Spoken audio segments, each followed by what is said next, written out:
Hello everyone, আসসালামু আলাইকুম। কী অবস্থা সবার? আশা করি সবাই অনেক অনেক অনেক বেশি ভালো আছো। আর আমি এত সেজেগুজে কোথায় যাচ্ছি তোমাদের প্রশ্ন থাকতেই পারে। তো আমি এত সেজেগুজে যাচ্ছি, আজকে টিচার্স ডে সেলিব্রেশন হবে ছোটো করে। তো তার জন্য আমি আমার বান্ধবীরা সবাই মিলে বেরিয়ে পড়েছি। ছোট করে হচ্ছে তো সেলাইয়ের স্কুলে, তো তার জন্য বেরিয়ে পড়েছি। দেখো, প্রথমে যেতে না যেতেই একটা টোটো পেয়ে গিয়েছিলাম।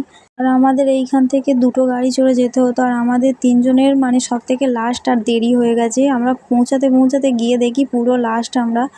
তো দেখতেই পাচ্ছ এসে গেছি, সবাই চলে এসেছি, আমরাই লাস্ট ছিলাম। এতটাই দেরি হয়ে গিয়েছিলো, 4টের সময় যাওয়ার কথা ছিল, কিন্তু আমরা 5টা 15 দিকে পৌঁছেছিলাম।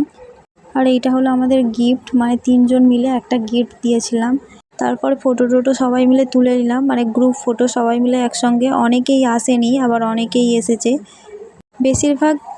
বেশিরভাগ এসেছিল, আর দু একজন হয়তো আসেনি। তারপরে কিছুক্ষণ ঘোরাঘুরির পর কেক কাটার সময় চলে এসেছিলো। তারপর ম্যাম সবাইকে ডাকছিল একসঙ্গে কেকটা কাটার জন্য। তারপর আমরা সবাই মিলে গেলাম।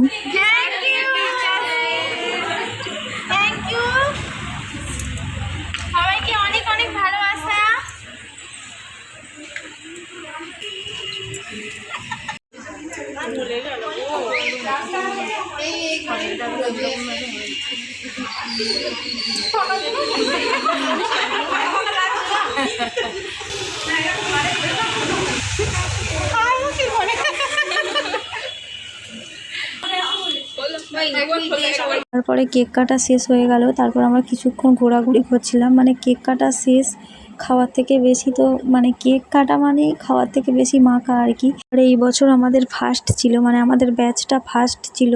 তো আমরা তো তত কিছু জানতাম না, শুধু গিফট নিয়ে গিয়েছিলাম। আর আগের ব্যাচে মেয়েরা সবাই কেকটা নিয়ে এসেছিলো। তারপরে কেক কাটা শেষ করে আমরা যে যার মতো ফটো তুলছিলাম, যে যার ফোনে সে যার ফটো তুলছিলাম। আর আমাদের ব্যাচে গ্রুপ ফটোও তুলছিলাম। ফটো তোলা শেষ হয়ে যাওয়ার পর বাইরে গিয়ে দেখি বাবা পুরো অন্ধকার। আর আমাদের তো বাড়িটা অনেক দূর, ওই ট্রেলারে সব থেকে দূর বাড়ি মনে হয় আমাদের। দুটো গাড়ি চড়ে তারপরে যেতে হতো। তো তার জন্য দেখতেই পাচ্ছ পুরো অন্ধকার, আর আমাদের একাকেই আসতে হতো। আর যেই রাস্তা থেকে আসতাম সেই রাস্তাটা অতটাও ভালো ছিল না। তো তাড়াতাড়ি আসবো ভেবেছিলাম, তবু অন্ধকার হয়ে গিয়েছিল। থেকে 1.5 ঘন্টার মতো ছিলাম। তো 5:30 5:15 দিকে গিয়েছিলাম। প্রায় 7টা বেজে গিয়েছিল আসতে। কিছুক্ষণ আমার বান্ধবীর বাড়ি থেকেছিলাম, আর তারপরে বাড়িতে চলে এসেছিলাম। আর আমি চেঞ্জ করেই দেখাতে বসে গেছি খাবারের প্যাকেটে কি কি দিয়েছে। তো দেখতেই পাচ্ছ খাবারের প্যাকেটে কি কি দিয়েছে, একটা আমার আর একটা আমার বোনের। তো আমার ভিডিওটাই পর্যন্ত। ভালো লাগলে একটা লাইক করতে ভুলবে না। টাটা, আল্লাহ হাফেজ।